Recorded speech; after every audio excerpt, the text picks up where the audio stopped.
Affinity in the mirror. Alejandro Faraldo is the opponent, and so we have robots aplenty here. Records 3-0-1 and 4-0 respectively. Andersen, number 14 on our Season 4 leaderboard, trying to qualify for the Players' Championship. He's had a great year here on the Open Series. Got off to a late start trying to qualify for the Players' Championship, but he's trying to rally. He's going to every tournament here for the rest of the year on the Open Series. So much, in fact, that there's a Grand Prix taking place in Indianapolis, his backyard. Lives about 15 minutes from downtown Indy where the tournament is, and he's here in Dallas. So he's taking it very seriously, and he's starting things off with a Vault Scourge off of Blink Moth Nexus. For Faraldo, he has an Ink Moth Nexus, an Ornithopter. Let's make it 2 of the O2 flyers and see if he's got anything else to follow up with. So this is going to decide which is the better affinity deck, right? Yeah, this is it right here. There's nothing else. This is the match? Yeah. Slow start here for Faraldo, but he does have Arcbound Ravager in hand. Kind of a slow start for both players, honestly. Yeah, no Mox Opals involved. At least not yet. No Mox Opal, no Springleaf Drum, no, like, you know, putting my entire hand into play on turn 1 or turn 2. So the other card that Chris has been a really big fan of is Arcbound Worker. Now, if you've been playing Magic as long as Jerry and I have, you're aware that Arcbound Worker was a mainstay in Block Affinity and actually Standard Affinity. Yeah. Way back when. It's been kind of surpassed since then. Well, we didn't have Signal Pest or Vault Scourge back then, you know, so we had to make do with what we had. But Arcbound Worker is actually pretty nice with Shrapnel Blast. You get to move a counter around. It's pretty nice with Arcbound Ravager and with Hangerback Walker, so. He's not playing a ton of copies in his deck. He's playing more than he was originally. He's got he has 3. Yeah, no. I remember Chris was originally playing 1, worked it up to 2, and I guess he has more than I thought. He's up to 3 copies of that card. It's pretty nice with Steelovers here, too. Yeah. What do we have here for Faraldo? He's going to play a Cranioplating, and he'll just pass the turn back. So back to Andersen, we're going to go with his 2 Vault Scourges, a Worker, 2 Blink Moth Nexus. So I haven't played a ton of Affinity Mirrors, but it feels like Plating, Ravager, and Steel Overseer are the best cards. Those are the best cards, at least in my opinion. Steel Overseer might be the best of those 3 cards that you mentioned. Probably. If that thing goes unchecked for a turn, it's very hard to come back. Ornithopters are going to block Vault Scourges. See, that's where you need the Tooth of Chris Gora. Oh, I know. Teach him a lesson. A Steel Overseer and a passing of the turn. I preferred the scale myself. You like to play. Would not have been a lot of help in that situation, but you like to play a little defense. That's not Scale's fault, you know? You know, I think at this point they can print maybe something that is both sides, and you can either give +1, +0, or +0/+1. Busted. I don't think it would be too powerful. I think they can choose to print something like that now, assuming we ever make a return back to Mirrodin. Faraldo with an Etched Champion in hand. You've also got an Arcbound Ravager over there. Might be time for an Arcbound Ravager. He's also got a Spellskite in hand, so he's going to go the Spellskite route. Yeah, this is tough for Faraldo because he could suit up Plating and, you know, hit Andersen for a little bit, but he's just going to gain a bunch of life back with the Vault Scourges, and ultimately, like, Faraldo doesn't have a lot that he can accomplish on his turn, so he's basically just playing out a blocker, you know? Andersen with many a Cranioplating in hand. I believe 3 copies now. Looks like he's going to do some attacking. Well, looks like 1 Vault Scourge attack. Yeah, so the Worker would just get blocked by Spellskite, and I think he just wants the other Vault Scourge back on D. Potentially to trade for Ornithopter if it wears a hat. Just like you, man. Yeah. The question hat. That's my Cranioplating question hat. Speaking of Cranioplating, each player has one now. Andersen will pass the turn back. Yeah, so I like that turn from Chris. Galvanic Blast the draw. He's putting the pressure on, but making sure that he actually, you know, doesn't start in like a losing situation by just like letting Cranioplating get a hit in. Now, that was actually a pretty big draw here for Faraldo because I think he's got to get the Steel Overseer off the battlefield now. Yeah, might be too little too late, especially since the rest of his hand is all 2 mana or higher cards. Like, the only thing he can really do is play Galvanic Blast and equip the Cranioplating. Which, it's not the best of turns, but it's better than nothing. I think that, again, 1 Steel Overseer activation might be all that it takes. It's really that powerful of a card in the matchup. Here's an Equip. Ornithopter wearing a Cranioplating now. Just going to pass the turn back. That's a little risky. Yeah. In this situation, as there's a Vault Scourge. I think Faraldo says, I'm going to Galvanic Blast whatever you equip, but that's not the big problem here. The problem is still Overseer just dishing out counters. Yeah, I think if you take out the Overseer and then you just trade Ornithopter with whichever Vault Scourge Chris puts the plating on, I'm not sure what your long game plan is, but I think that definitely seems better in the short term. So another Vault Scourge, an Ornithopter, and now a Vault Scourge is going to wear Cranial Plating. And Chris is going to decide how he wants to attack. You saw him take a conservative approach last turn. You might see a more aggressive one this turn. Yeah, but now he's basically in the driver's seat. Yeah.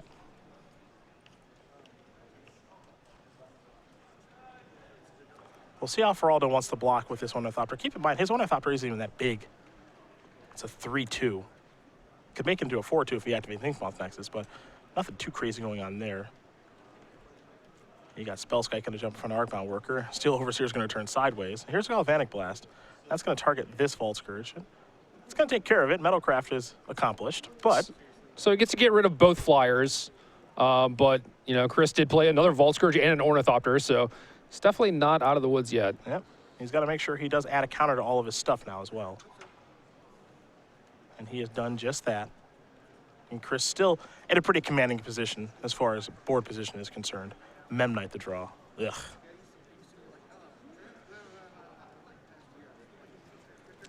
Yeah, I mean, at least it's a thing that he can play, but still doesn't help him very much. I'm not sure if there's really a draw step that could save Faraldo at this point. Yeah, the creatures are just so large at this point, and the cards that he actually has in his hand aren't particularly useful either. I mean, don't get me wrong, Earthbound Ravager is a very powerful card, but it doesn't appear to be very powerful in this situation. And Etch Champion is a disaster. Here's another Cranial Plating. As you mentioned, I think he's just too far behind at this point. Crystal gets on tap with Steel Overseer yet again, so this will be a third activation if he wants to use it. I think he's just drawn another copy of Steel Overseer. Not sure if he needs that one or not. He might have everything he needs at this point, just on the table. Yeah, I think you just spend your turn equipping the Vault Scourge, giving yourself that life buffer, make your opponent's double Cranial Plating not matter all that much.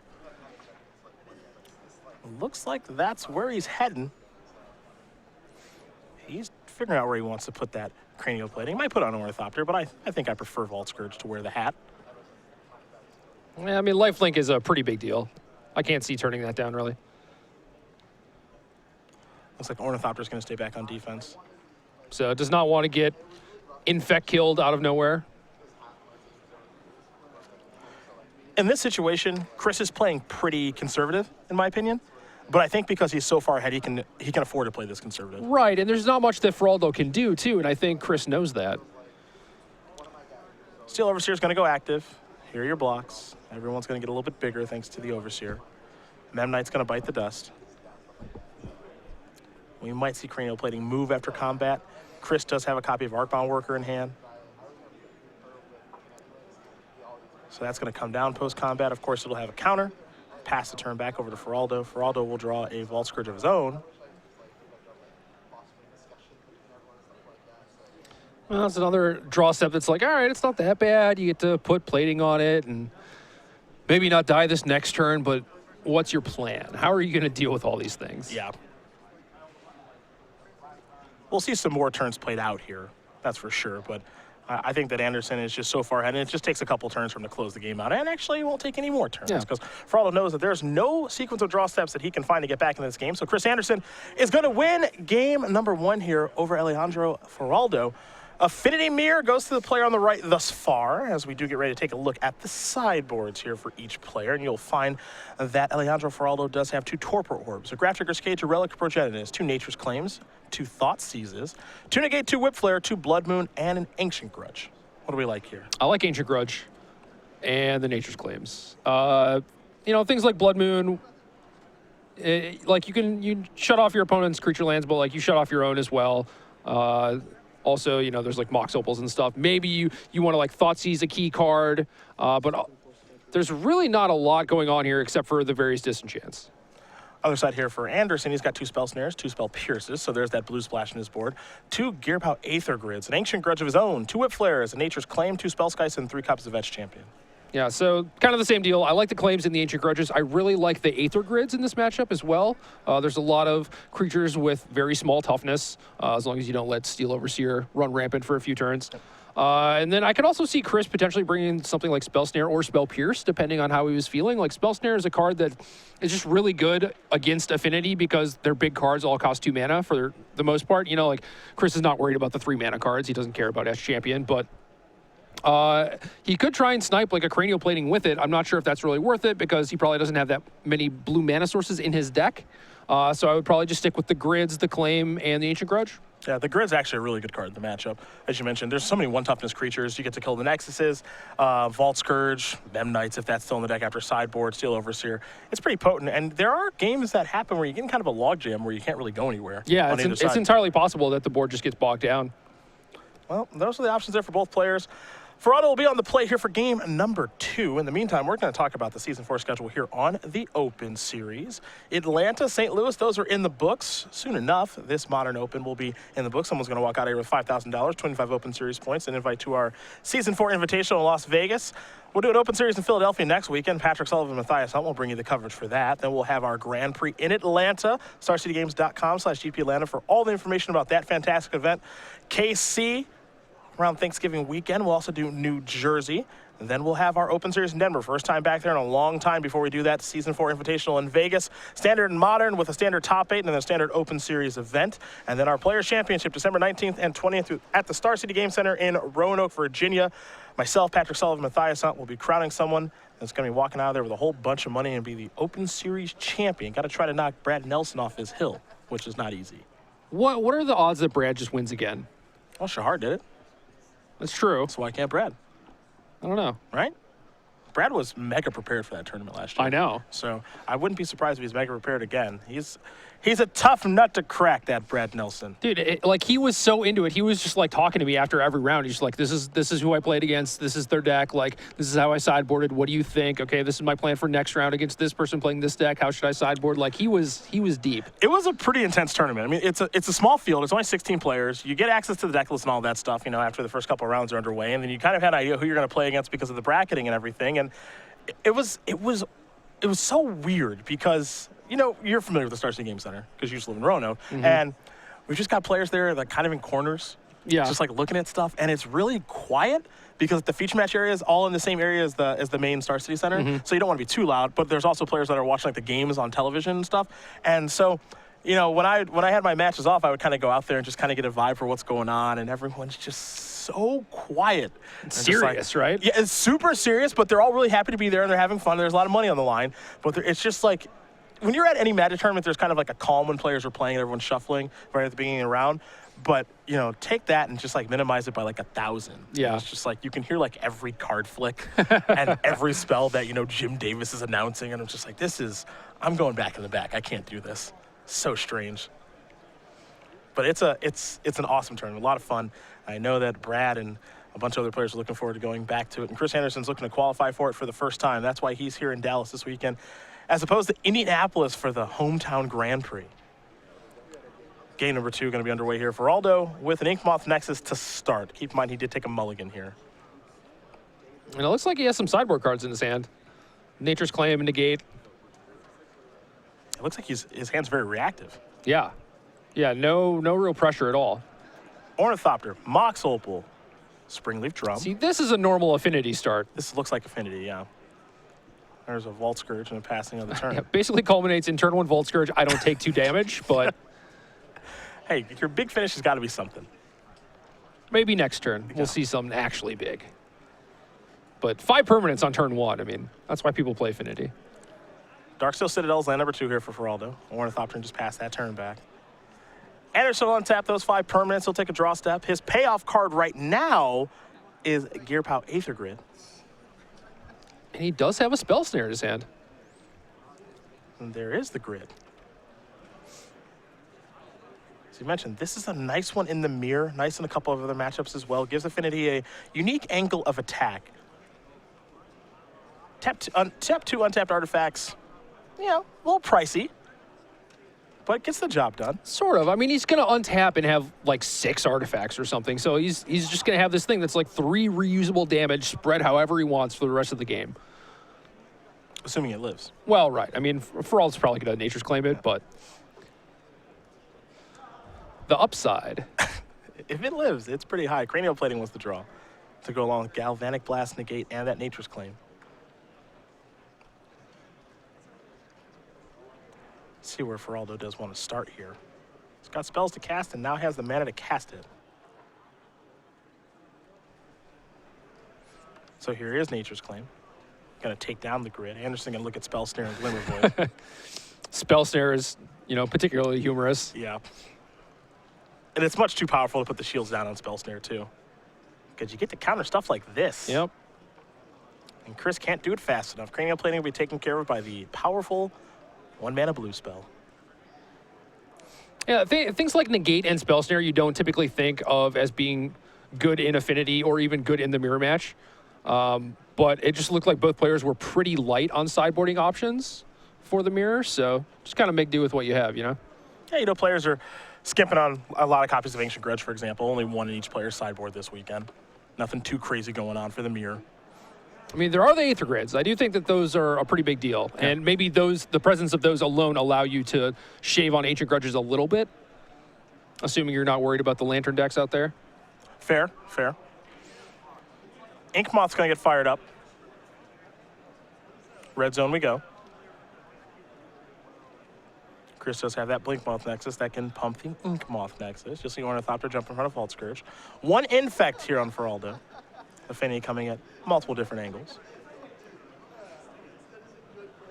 Haven't seen a fast Infect kill from Affinity in a little while. It's like Mox will pull the draw. Mox will resolve. Yeah, I haven't either. Like, the way that both of these games have played out so far, it's just like, what are these decks doing? Just like they have some 1/1 flyers, they're like kind of trading off hits a little bit, but nothing's really getting accomplished. I have not been particularly impressed with what I've seen here from Affinity. No. It is a much more explosive deck than this. And, you saw the power of Steel Overseer last game. That is true. We're seeing a little bit of the power here of Ink Moth Nexus this game. Chris deciding if he wants to fire up both of these or not. Yeah. Looks like he might slow down a little. The creature lands are so good. Yeah. That's really the appeal of this deck. You get 8 creature lands, they fly. They can work Cranial Plating very well. See Ornithopter's going to jump in front of Vault Scourge. You'll get an activation of Blink Moth Nexus targeting Ink Moth Nexus. Faraldo, I think, is going to use a Galvanic Blast on one of these.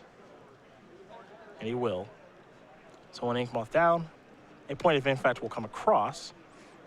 And we'll be heading back Alejandro's way after Chris plays this Ornithopter. There it is. Big finish. Your payoff card. An 0-2 flyer. Oh, right back in Big Ern's face. Here's a Signal Pest. Some of Affinity's draws are truly embarrassing. And some of them are unbeatable. I mean, what happened was, like, each player killed the other person's big card that they had. Yep. And now it's this. Now it's like we're left with, like, all the enablers, and they're doing battle against each other. Yeah, who's going to draw the next big card? Who will draw the Cranial Plate and the Arcbound Ravager or the Steel Overseer? That's the question. Or, I guess, the Ancient Grudge. Yeah, that could be it, too. But assuming something like a Cranial Plating comes off the top for either player, like, the game is probably not going to last too much longer past that. Ink Moth going to get fired up. These creatures will come into the red zone again. We've seen this a couple turns now. Yeah, with Ornithopter on D to block either the Blink Moth or the Vault Scourge, I like Chris going for the Infect kill here, even though it's a little slow. Slow and steady. To Faraldo now. Does he draw a payoff card? No pump that time from the Blink Moth. A little surprising.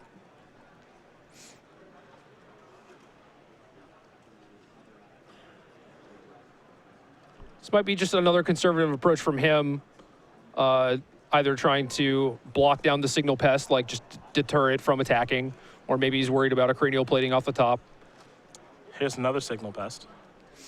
Chris has taken some conservative lines in both of these games that we've watched. He's been pretty cautious with how he's played the games. Glimmer Void is the land for the turn. Remember, Negate in Faraldo's hand right now. It's been there for a long time. He's had nothing to counter with it. Ink Moth can get fired up. This is the only attacker. I believe Chris just drew a Galvanic Blast, but doesn't seem like there's a point to using it right now. I don't think anything on Faraldo's side is really threatening him all that much. And we might just see the Blast trade with Negate at some point anyway. There's a Blink Moth activation on the Ink Moth attack. So up to 5, in fact, goes Faraldo. Didn't get a great look at Faraldo's draw step, but again, we know he's got a negate over there. He's making some room for something. It's these little things you pick up on when you watch a lot of Magic. Yeah. What do you slide your permanents over for? It's like, well, if I was going to play a plating, it would go somewhere on the left. There is a plating, yep. Gonna slide right in between Ornithopter and Signal Pest. And he has negate to protect it too, so it'll be interesting to see whether or not he kind of moves in this turn and equips and tries to get something going. It looks like he's going to. He's going to put the negate shield down for a turn. Going to place plating on an Ornithopter. Don't know if he's going to attack with that Ornithopter. Andersen's life total is pretty high. He's at 28. Well, you got to get started at some point. Well, get started, he will. Ornithopter going to chump block immediately. So Andersen will draw. He couldn't block fast enough. Vault Scourge.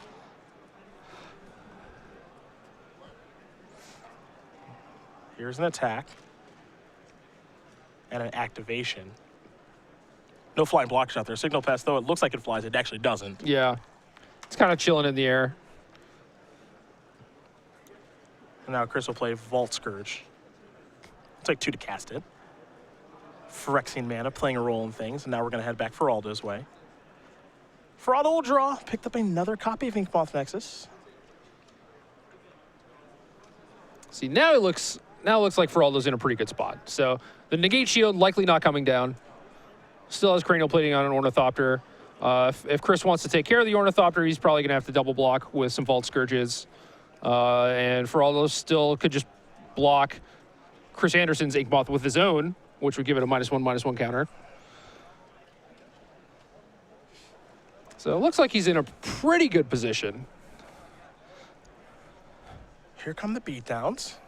A pretty healthy attack here. Yeah. 2 Battlecry triggers. So Signal Pest will each have 1 power. And you see Vault Scourges are going to jump in front of those to trade. And the Ornithopter's pretty large right now. It's going to have 2 base power because of Battlecry triggers, and you count all the artifacts out there. 1, 2, 3, 4. 1, 2, 3, 4, 5, 6 of them. Could make it 7 with Ink Moth if Faraldo would like to. So it looks like it's going to be a total of 5 damage after the lifelink is dealt. Signal Pest will bite the dust. I believe Andersen will fall to 21. I'll make it 20, excuse me. Ink Moth Nexus to follow up. Pass it back. Andersen will draw. Remember, he does have Galvanic Blast in hand and just drew a Mountain.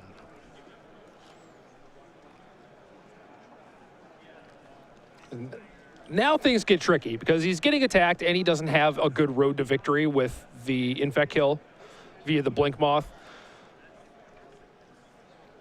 And he certainly doesn't have any real way of dealing his opponent damage either, so. Well, he's going to fire up.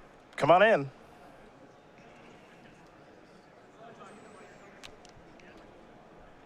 I guess he can try and Galvanic Blast the first Blink Moth, but the other one is probably going to force a trade. Interesting. We're going to see a double block here? Whoa.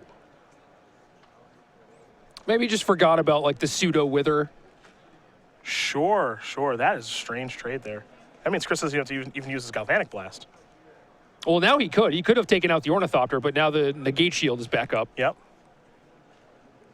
But a lot of potential artifacts did just hit the graveyard, so the Ornithopter is not that big of a clock anymore. Yeah, 4 power creature. All right, Andersen will take 4. Not going to use his removal spell just yet. Going to fall down to 16. Yeah, I think Chris treats Galvanic Blast more just like a Shrapnel Blast, you know, just like go straight to the face. And he's just going to be looking for some way to get in the 15 points that he needs. Darksteel Citadel was the draw for Andersen. He's going to hold on to that, not going to play it and give away any information. That's a Steel Overseer. That's also a real good target for a Galvanic Blast. And now here's a Mox Opal. Smart play there. Yeah, and now if you're in Chris's spot, you might be like, well, why would he play out the other Mox? Mm-hmm. What does he need 2 mana for? Here's an activation. Nexus, of course, can't pump itself. And that appears that's what it's going to do. And this will allow it to trade with the Ornithopter. So now Faraldo is left with just a Steel Overseer and a Cranial Plating, and Andersen just a Cranial Plating on his side. He'll try to Galvanic Blast. Will it resolve? Faraldo's had to negate the entire game, and he'll finally get to use it. So Andersen will look at a Darksteel Citadel. That's the card that's left in his hand until he takes a draw step right now. And he found another Cranial Plating. So he'll deploy that. Play that Darksteel Citadel, pass the turn back. Both these players are empty-handed as we've worked our way well into the late game. Excuse me, actually, Chris actually has an Ornithopter on the battlefield. Pardon me. Yeah. I thought it was a second Cranial Plating. Oh, okay. Yeah, so he actually gets like the first attack in. Yes. So he might actually be winning this race, assuming both players draw things that don't necessarily do anything. Yeah, 5-power Ornithopter. Yeah, versus 5-power Steel Overseer, and he gets the first attack in. There's an equip. Springleaf Drum coming on down. Okay, 6-power. Yeah, 5 artifacts. And then 1 power from the Overseer. Andersen's going to fall down to 10. The race is certainly on here. Is that another Galvanic Blast? I think so.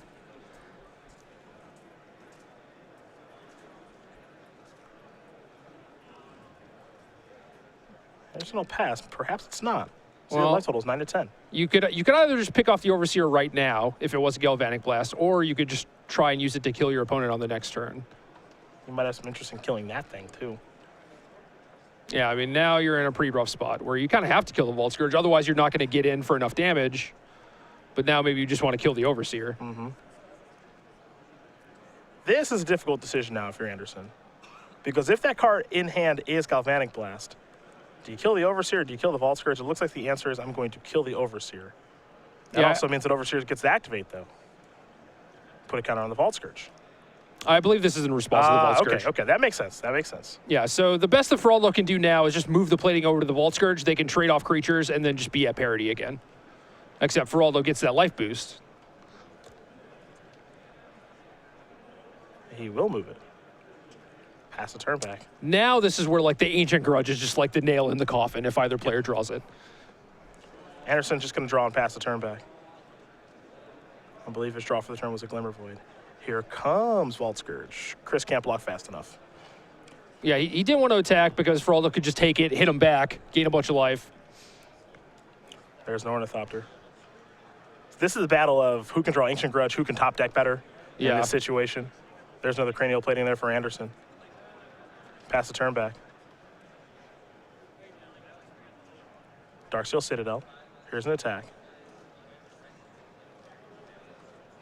Andersen, couple of lands. Yeah, just too many lands there at the end. Yeah, Faraldo draws better in the mid-game, and that's why he's able to tie things up here against Chris Andersen in our Affinity Mirror. Game number 3 going to be on the way here in just a second. Interesting, weird game. Yeah, that was one of those weird games where it was just about pure attrition.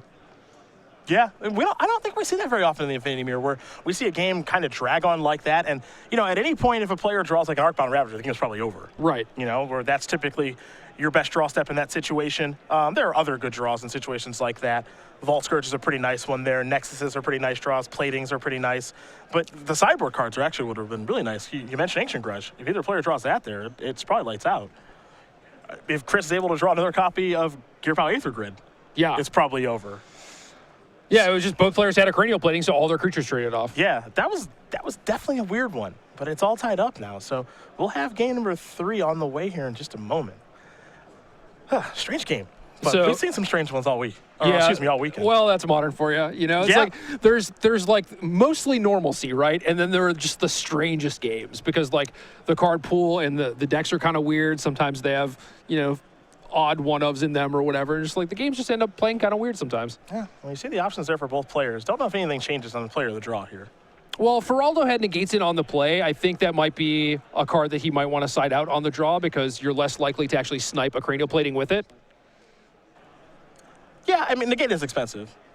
There are counter spells that you can have, Spell Snare, Spell Pierce, as you see on Chris's side, but I think maybe we do see negate, maybe hit the board. 2 mana on the draw is it's a tall order. But, I mean, if the game goes on that long like it did last time, The negate was like live throughout the entire game. Yeah, and he had it in his hand the entire game. Yeah. And found a good spot to use it. So we'll see if he wants to sideboard that out or if he's going to keep it in. You see he's already shuffling here for game number 3. Anderson's ready to go. And we will learn a little bit more about Chris Andersen, man, 26 now. We've known him for so long. I don't believe it. I don't believe it. I know. I've known him for so long. I knew him when he was 16. So for him to be 26, I guess they keep aging. Yeah, it's weird. That doesn't stop. It is happening. weird. Indianapolis, Indiana native, as we've said a couple times here, won Invitational top 8. It was earlier this year. He was dispatched by Reed Duke at our Season 1 Invitational in the semifinals before Duke lost in the finals to Jacob Wilson. 16 Open Series top 8s with 1 win. 9-time Hearthstone legend, a pretty impressive accomplishment there. Brother's a lead singer of a rock band, and he did start playing Magic at the age of 4. That I can confirm. Yes. And also the 9-time Hearthstone legend thing is probably a bigger number at this point. I guess that's true. It's probably a lot bigger. Yeah, he does play quite a bit of that game. But I've been in the Andersen household many a time when I was in school at Purdue, and he's been playing Magic for literal ever. Yeah. We did some drafts before the last Pro Tour, and he brought over some like old Seal decks. His dad just keeps all of his Seal decks together. Yep. So he just like brought out some Ravnica ones, Yep. and he was just like, oh, look at all these cards I found. I found like some Goryo's Vengeances, some Kiki-Jikis, some Azusas. It's fun if you follow Chris on social media. Sometimes he'll post pictures of cards he's found at his parents' house. I think he busted out some Sunflower Plains on Twitter a couple weeks ago. He's like, I didn't know I had those, just sitting on like $300 in basic lands or something. So he's been doing this for a long time. He loves the Sunflower Plains. It's not really my style. Yeah, I'm not a huge fan. One of the things I love about Magic is people are super picky about the basics they play. Yeah. There's nothing wrong with the Sunflower Plains. Everyone's got their own style, man. It's great.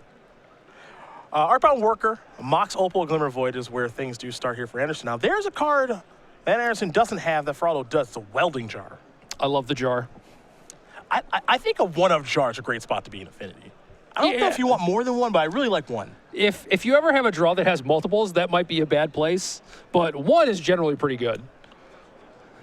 Now, this is more of an Affinity start. You got a Jar, you got a Mox, a Vault Scourge, a Memnite, and a Blink Moth Nexus to start the game off. 5 permanents on turn 1 to Chris's 3. Yep. Just dump that hand out. Here's a Signal Pest. Arcbound Worker. Here comes the Worker. All right, so no second land for Chris, but Mox Opal is making do. I think we'll see Chris pass the turn back here in a minute. The thing about Welding Jar in a matchup like this, or even against a deck like Jund, it's just a headache. You have to get through it. And it's 0 mana. Yeah. It's just a real headache. It counters your Galvanic Blast. It can counter like a Maelstrom Pulse or something. It's annoying. Is that a card you're going to load up on? But it's annoying. And now, Faraldo has that negate again. Okay, so they did not leave. They're still there. Ink Moth Nexus is the land for the turn. Now, the big question here is, does Faraldo have one of those payoff cards? Does he have Arcbound Ravager, Steel Overseer, or Cranial Plating? If he's activating Blink Moth Nexus, I'm inclined to believe the answer is no. Yeah, me too. I think his plan is to post-combat play another Mox Opal and continue to hold up and negate. Here's an attack for 2. Faraldo will gain a life as well. Is he going to play that other Mox? The answer is yes. Yeah, I think you might as well. The Mox in your hand is not doing you any good, so you might as well use it to just get an extra mana on this turn. Mountain the draw here for Andersen. He'll play that rather quickly. Shrapnel Blast in hand at this point for Chris. Now here's a copy of Arcbound Ravager. Negate doesn't counter that. No, it does not. Spell Snare would, though. Yep. You see Andersen's hand, it's blast heavy. Galvanic and Shrapnel. I think that's right where he wants to be. Yeah, me too. Workers are going to come into the red zone.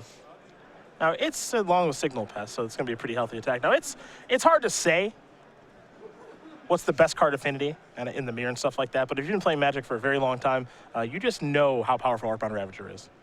Well, especially if the person with Ravager is playing against a deck they know does not have a lot of removal, like not a lot of ways to actually break it up. And if they just like let you freely move counters around whenever you want to, like that's tough to beat.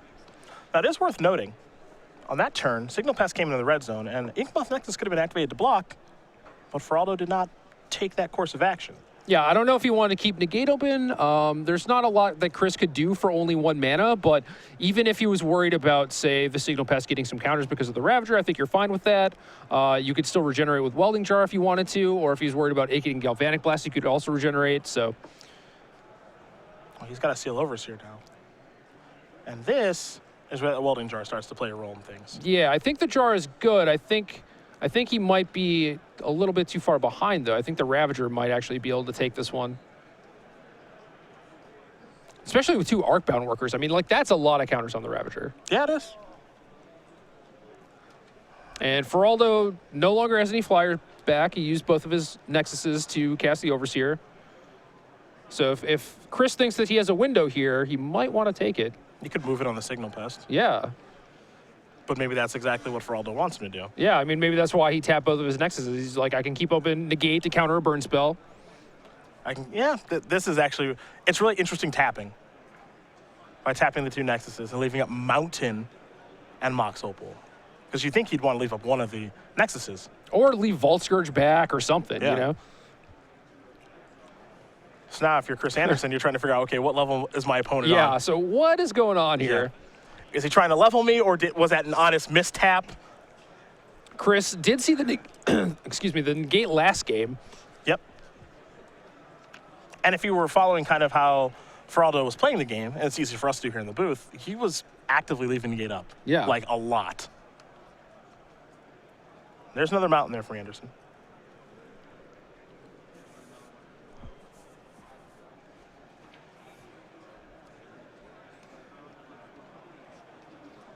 Workers, Ravager, and the Pest. Yeah, here they come. Battlecry trigger, that'll make everything bigger. So those will be 2 power creatures that are coming into the red zone. For now. Yep. The key point here, if you're Faraldo, you're like, I'm at 17. You know, it's not that bad. Pretty high life total. Yeah, the interesting thing here, too, is like if you're familiar with Chris and the way that he likes to play Affinity and his build of the deck, you know he has a lot of blast effects. Yeah. He's very partial to this burn version of the deck. But if you don't know Chris and you don't know his deck list and you don't know that he won states with this deck, then you don't know that he's doing this. I like blocking the Ravager. I feel like this induces a move from Chris. Going to sacrifice the Worker. You'll get a modular activation, so it looks like that modular counter is going to go into the Pest.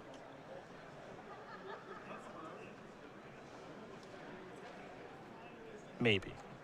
I don't know. That's like a future thing for it being able to fight a Nexus and live, potentially. But yeah, I think this is time where maybe you want to stop and do some math. You know, it's really easy. I think he is a point short if everything were to work out in his favor. If there are no counter spells or anything. The Affinity math is super hard. No, he's too short.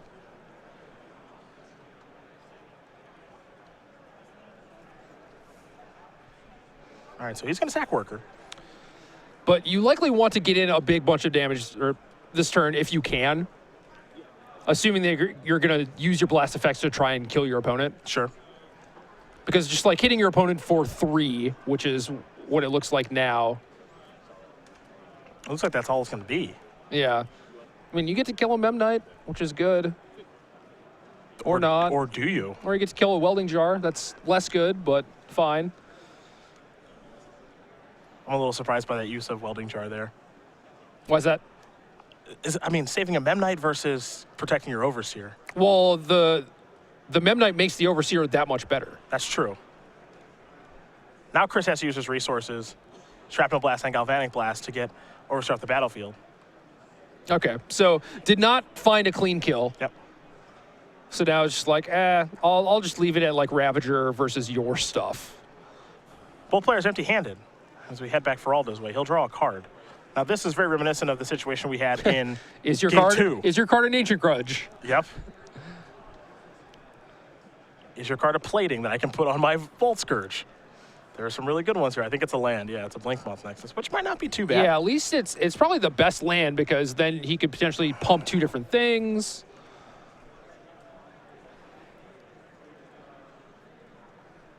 Gonna fire up old Inky. Might start doing a little half and half. Huh?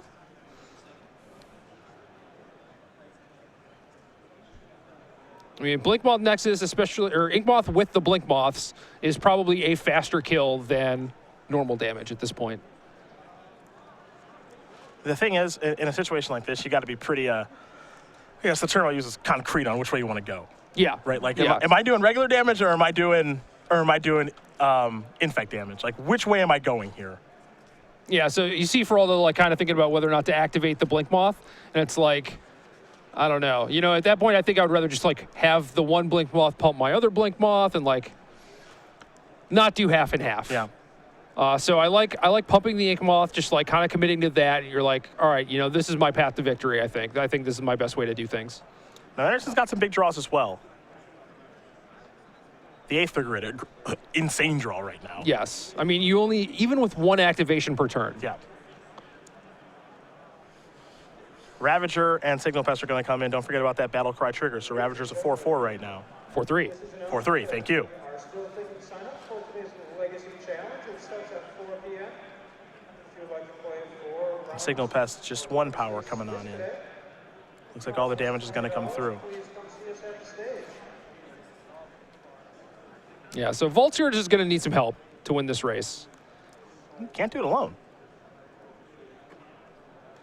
Maybe it needs a friend or a hat. Or, yeah, I think a hat. I think a hat would be nice.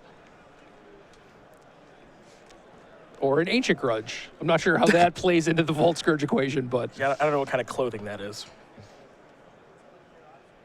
just a really mad Vault Scourge. It feels like, it's unclear what Faraldo drew this turn.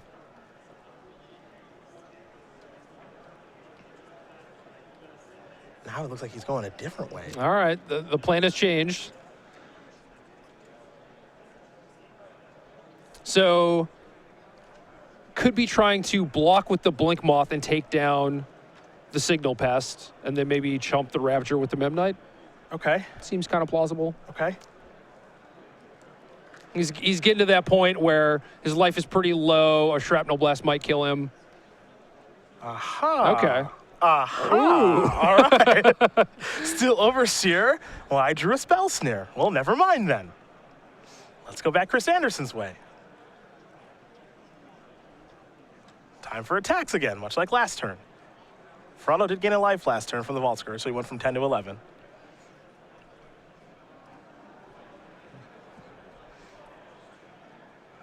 Memnite looks like it might be on blocking duty. It's going to chump block the Arcbound Ravager. A point of damage is going to come across. Faraldo will fall back down to 10. Andersen will just pass the turn back. Oh, the Affinity Mirror. It can be interesting sometimes. I don't think I've ever seen an Affinity Mirror that was not one-sided at least some point during the game. These games have all just been like, what's that draw step? Like, we need to sweat this thing out. We need to, like, peel it. It could be a huge one. Well, what's this draw step? Oh, no. That's the one. Yep. That's the problem card. It's the Ancient Grudge. And he's got the green mana to... I mean, yes, he has the green mana to flash it back. You have to go through the back door of, like, activating some Nexuses. Yeah, he's got to work for it a little bit. But he's got the green mana to make Mox Opal have Metalcraft to be able to tap for any mana. But he's going to start by targeting Arcbound Ravager. Looks like Chris Andersen might have a response.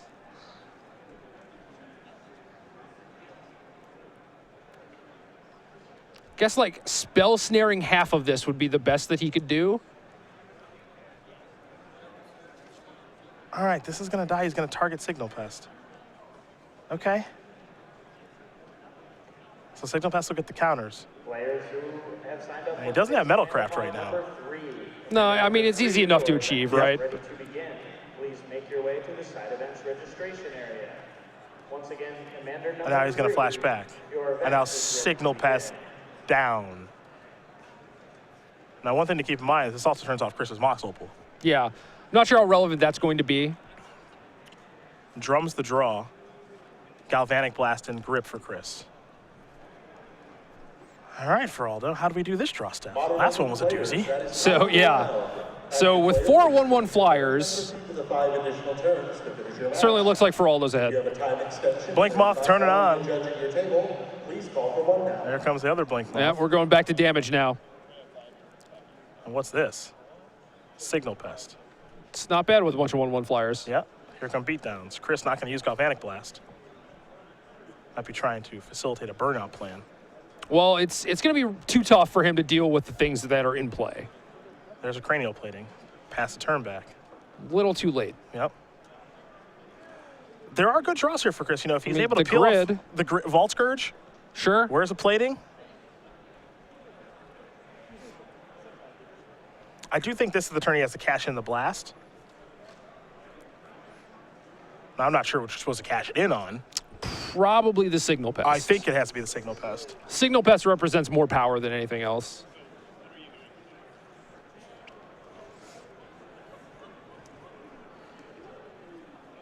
So it looks like Blink Moth's going to go active. And now, other Blink Moth's going to go active. Chris also has an Ancient Grudge that he can draw. Now there is Galvanic Blast. See you later.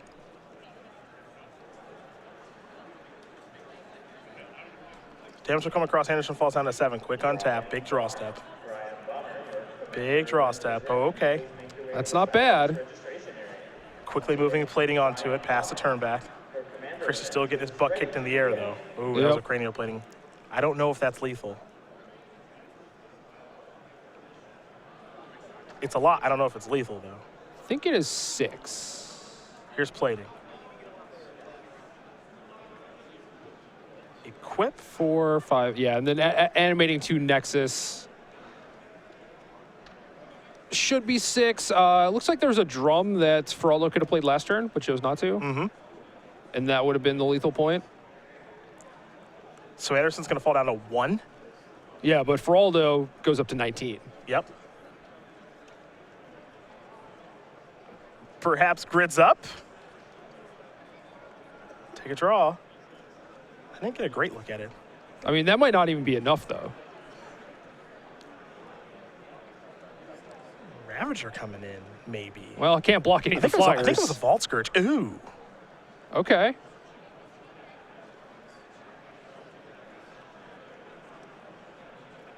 That was a really good draw. Well, with the drum in hand, Faraldo has the ability to move plating at instant speed next turn. If he sees it. If he sees it, sure. Not sure if that matters. I guess they're pretty close on artifact count. Like Faraldo's artifact count is tied up in his creature lands. Yep. He just drew another plating. I have no idea how that works in the equation. I don't know. I think I'm pretty sure Faraldo can't win this turn, right? I don't think I'm so. pretty sure. So I think you just put the second plating on the Vault Scourge, just gain a bunch of life and force the trade. He's put it on Blink Moth Nexus, I think. Yeah. He does. I don't even think he knows. I wouldn't do that if that's not lethal.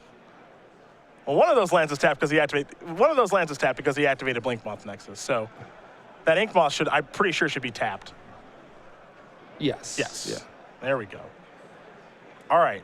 Here come the attacks. Now these cranial platings on the other side for Faraldo, 1, 2, 3, 4. They're giving +5. Yep. Chris's is giving Also +5. also +5. So now they have to do the math and figure out, okay, how much life am I gaining? Am I dying at the end of combat? I think Chris might be dying at the end of combat, maybe? No, I think the life link from his Vault Scourge and the Blink Moth should just Oh, trade. they just trade out? Okay. Yeah. All right. So trade Vault Scourges. Chris remains at 1. All right, let's see what the draw step is. This has been fun so far. Yeah.